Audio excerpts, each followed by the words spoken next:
Hello दोस्तों, मैं कपिल साहू। आज आपके लिए अटेस्टेशन फॉर्म कैसे भरना है वो आज आपको मैं बताने वाला हूँ।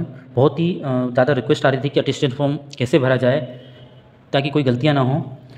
तो मेरी जॉइनिंग हो चुकी है। हमने कैसा क्या अटेस्टेशन फॉर्म यहाँ पर भरा था तो बनवाया मैं आपको बताता हूँ। आप वैसे ही भर लीजिएगा। और अगर कोई चीज़ समझ में नहीं आ रही है, डाउटफुल है, तो आप खाली रखिए।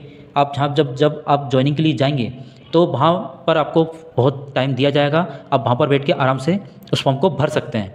ऐसी कोई जल्दबाजी मत करिए ताकि फॉर्म आप गलत सलत ना भरें, क्योंकि इसमें क्लियरली वार्निंग यहाँ पर दी गई है यहाँ पर कि अगर आप कोई भी जानकारी गलत देते हैं तो आपको जॉब से बर्खास्त किया जा सकता है। इसलिए इसमें जो सही है वही जानकारी इसमें भरकर देना है, क्योंकि ये पुलिस वेरिफिकेशन के लिए जब जाएगा तो ये भी आपका अटेस्टेशन वहाँ पर जाता है। इसके अनुसार ही सारी जानकारी आपकी चेक की जाती है। ये attestation form RW rail wheel factory Bangalore division का है। ठीक है, सबके अलग अलग डिवीज़न के अलग अलग अटेस्टेशन फॉर्म हो सकते हैं, थोड़ा सा डिफरेंस हो सकता है। तो यहाँ पर हमें अपनी फ़ोटो लगानी है। तो हमारे यहाँ तो ऐसा कोई ज़रूरी कंपलसरी नहीं था कि इसको फ़ोटो को भी अटेस्टेड किया जाए। ठीक है, नॉर्मल फ़ोटो लगाकर यहाँ पर लगाना है। ठीक है, आगे यहाँ पर आप बात करेंगे तो यहाँ पर आपका सरनेम आना चाहिए। ठीक है, यहाँ पर आपका नाम लिखना है। ठीक है, सेकंड उसमें प्रेजेंट एड्रेस का यहाँ पर बताया गया है, प्रेजेंट एड्रेस। ठीक है, जिसमें आपका विलेज आ जाए, थाना आ जाए और डिस्ट्रिक्ट का नाम भी आ जाए। ठीक है, पूरा पूरा फुल एड्रेस यहाँ पर आपका लिखना है, प्रेजेंट वाला। ठीक है, होम एड्रेस भी इसी तरीके से लिखना है कि इसमें विलेज, टाउन, थाना, ठीक है, हाउस नंबर, सारी फुल डिटेल इसमें आ जाए।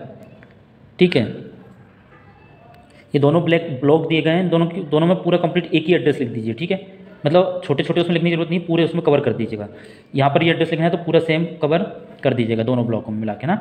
अगर यहाँ पर बी ऑप्शन में यहाँ पर दिएगा, पाकिस्तान के रेसिडेंस है या जो भी है, बांग्लादेश के हैं, तो यहाँ पर आपका पाकिस्तानी एड्रेस जो भी है आप यहाँ पर लिख दीजिएगा।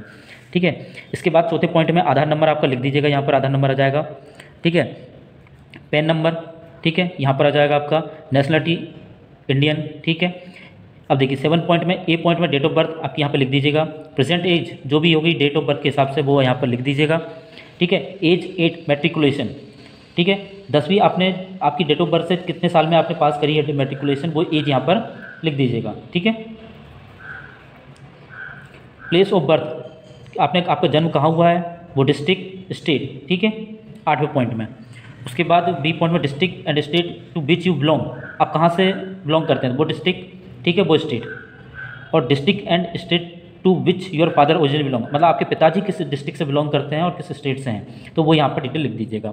ठीक है, वन बाय वन पढ़ते जाइए और लाइन बाय लाइन आपको पूरा उसमें फिल करते जाना है। ठीक है, यूअर रिलीजन, आपका क्या धर्म है वो यहाँ पर लिखना है। ठीक है, अगर इस B9 के बी वाले पॉइंट में ये लिखना है कि आप ST SC या OBC कास्ट से बिलोंग करते हैं तो यस लिखना है, और पीछे आपकी कास्ट जो भी है ST SC OBC वो आप लिख दीजिएगा। जनरल वाले नो कर दीजिएगा। ठीक है, इसका 10वें पॉइंट में ये कहा गया है कि आप पिछले 5 सालों में अगर कहीं बाहर रहे हैं, बाहर मतलब कोई भी जगह आप होम एड्रेस के अलावा कहीं बाहर रहे हैं, तो आप वो वाला एड्रेस नीचे यहाँ पर लिखिए। ठीक है, अगर भले आप पाकिस्तान में रहे हैं और कहीं और रहे हैं, वो पूरा एड्रेस आपको यहाँ पर फुल्ली देना है, कब से कब तक रहे हैं। अगर नहीं रहे हैं तो नील करके काट दीजिएगा। ठीक है, मतलब आप स्टडी के लिए रहे हो तो कोई दिक्कत नहीं है, बाकी आप ऐसा अगर परमानेंट उस टाइप के रहे हैं तो आपको फिल करना है। ठीक है, 11वें पॉइंट में आपके पिताजी, माताजी और स्पाउस मीन्स आपकी पत्नी मतलब या पति के बारे में जानकारी मांगी गई है। ठीक है, इनमें उसका नाम, ठीक है, नेशनलिटी इंडियन है, कहाँ पर उनका जन्म हुआ है। ठीक है, ऑक्यूपेशन क्या करते हैं वो। ठीक है, प्रेजेंट एड्रेस जो भी है, होम एड्रेस अगर एक ही है तो पूरे में उसमें पूरा एड्रेस आप लिख दीजिएगा। मतलब तीनों का अगर सेम एड्रेस है तो पूरे में एक ही एड्रेस आप लिख के कवर कर दीजिएगा। ठीक है, 12वें पॉइंट में ये कहा गया है कि अगर आपके बच्चे इन फॉरेन कंट्री में अगर पढ़ रहे हैं या रह रहे हैं तो उनकी जानकारी आपको यहाँ पर देनी है। अदरवाइज़ आपको अगर नहीं पढ़ रहे हैं फॉरेन में तो आपको नील लिख के ऐसा काट देना है। ठीक है, 13वें पॉइंट में ये कहा गया है कि आप 15 साल की उम्र के बाद आपने जो एजुकेशन कहाँ से ली है वो डिटेल यहाँ पर भरनी है। जैसे 10th और 12th अगर आपने अलग अलग करी है तो अलग अलग स्कूल का नाम यहाँ पर लिख के आप एंटर कर दीजिएगा। अगर 10th और 12th एक ही स्कूल से अगर आपने करा है तो एक यहाँ पर स्कूल का नाम, ठीक है, एड्रेस के साथ, डेट ऑफ आपने कब उसमें उस स्कूल में ज्वाइन करा था और उस स्कूल को आपने कब छोड़ा है। ठीक है, और एग्जामिनेशन पास, जैसे आपने 10th यहाँ पर और 10th और 12th आपने दोनों एक साथ पास करी है तो ये ईयर का, सपोज जैसे 2010 में आपने पास करा तो ये यहाँ पर ठीक है, यहाँ पर लिख दीजिएगा एक साथ कंबाइंड। ठीक है, तो कॉलेज का है तो कॉलेज का नाम वगैरह, कब एंटर करा कॉलेज में, कब उसको छोड़ा, और यहाँ पर आपने ग्रेजुएशन करके कब किस साल में आपने पास करा है वो यहाँ पर यार आप फिल कर दीजिएगा।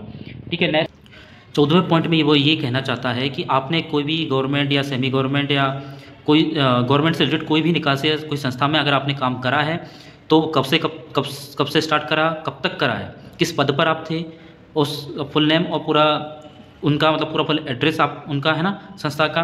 ठीक है, और आपने छोड़ा है तो किस रीज़न से आपने छोड़ा है वो जानकारी आपको यहाँ पर देनी है। अगर आपने नहीं करा है तो आप यहाँ पर नील लिख के खाली कर दीजिएगा। ठीक है, 14वें का बी में ही उसी का पार्ट है। यहाँ पर उन्होंने यही कहा है कि अगर आपको वहाँ पे करा है मतलब आपने काम करा है और किसी रीज़न से आपको टर्मिनेट किया गया है तो उसकी जानकारी आपको यहाँ पर करना है, यस वगैरह जो भी लिखना है। ठीक है, इनका इसमें ये कहने का मतलब कि आपको किसी भी तरीके से टर्मिनेटेड तो नहीं किया गया है, टर्मिनेटेड किया गया हो तो उसकी जानकारी आपको देना है। ठीक है, 15वें पॉइंट में उन्होंने ये कहा है कि यहाँ पर आपको 15 पॉइंट में कुछ यस नो वगैरह दिखाई देंगे। तो इसमें जैसे पहला पॉइंट है A, have you ever been kept under detention, कभी आपको हिरासत में रखा गया है तो आपको जैसे कभी ले गए हैं तो यस करना है, अदरवाइज नो करना है। ठीक है, नो पे ऐसे टिक मार दीजिएगा। ठीक है, have you ever been arrest, कभी आपको अरेस्ट किया गया है, नहीं किया गया है तो नो कर दीजिएगा। ठीक है, ऐसे टिक मारते जाया मार देना। ठीक है, have you ever been prosecuted, आपके खिलाफ अगर कभी कोई ऐसा कोई केस मतलब दर्ज हुआ है तो उसके खिलाफ मतलब किया है तो यस, अदरवाइज नो। ठीक है, सारे पॉइंटों में नो आने हैं, है ना। कोई क्रिमिनल केस पेंडिंग है तो यस करना, अदरवाइज नहीं है तो नो करना है। हैव यू बीन कन्विक्टेड, कभी लॉ मतलब किसी उसके तहत आपको दोषी पाया गया है, नहीं पाया गया तो नो करना है। ठीक है, एफ में कहा गया है कि आपको कभी कहीं से डिस्चार्ज मतलब आपके जब कोई किसी सरकारी संस्था में काम कर रहा है डिस्चार्ज किया गया है या वहाँ से निकाल के आपको वापस ज्वाइन किया गया है किसी इंस्टीट्यूशन में तो ऐसा किया गया है तो यस करना है, अदरवाइज नो करना है। ठीक है, have you ever been, G point में लिखा है कि have you ever been registrated by any university या एनी अदर एजुकेशन क्वालिफिकेशन, मतलब किसी एजुकेशन क्वालिफिकेशन से अगर आपको रजिस्ट्रेटेड किया गया है तो यस करना है, अदरवाइज नो करना है। ठीक है, हैव यू ईयर वैन डिवेड डिस्क्वालीफाई एनी रेलवे और पब्लिक सेक्टर, मतलब आपने कहीं अगर किसी रेलवे उसमें किसी में काम करा है, ठीक है, तो अगर वहाँ से डिस्क्वालीफाई किए गए हो तो यस करना है, अदरवाइज नो करना है। ठीक है, आप ये मान के चलिए सभी में लगभग नो ही आना है। अगर कोई केस वगैरह चल रहा है तो आपको वहाँ पर यस करके देना है, क्योंकि ये सारी जानकारी पुलिस वेरिफिकेशन के टाइम होगा। अगर वहाँ पर पाया जाता है कि आपने यहाँ पे गलत भरा है तो आपको जॉब से बाहर कर दिया जाएगा। और इन पॉइंटों में अगर किसी में आप यस भरते हैं तो बी पॉइंट यहाँ पर दिया गया है, यहाँ पर उसकी पूरी डिटेल आपको यहाँ पर भरनी है। नेक्स्ट पेज में यहाँ पर दो ऐसे आपके पड़ोसी के नाम देने हैं जो आपको पहचानते हैं बाकायदा, अगर वो उनके पास कोई इंक्वायरी आए तो वो आपको बता सके कि हाँ भाई सही बंदा है, सही लड़का है, कोई दिक्कत नहीं है। ठीक है, ऐसे दो पड़ोसी या किसी आपके ऐसे उसका नाम दे देना जो आपके आसपास रहते हो। ठीक है, फ्रेंड सर्कल में भी हो सकता है, वो आप किसी का भी नाम यहाँ पर दो के नाम लिख दीजिएगा।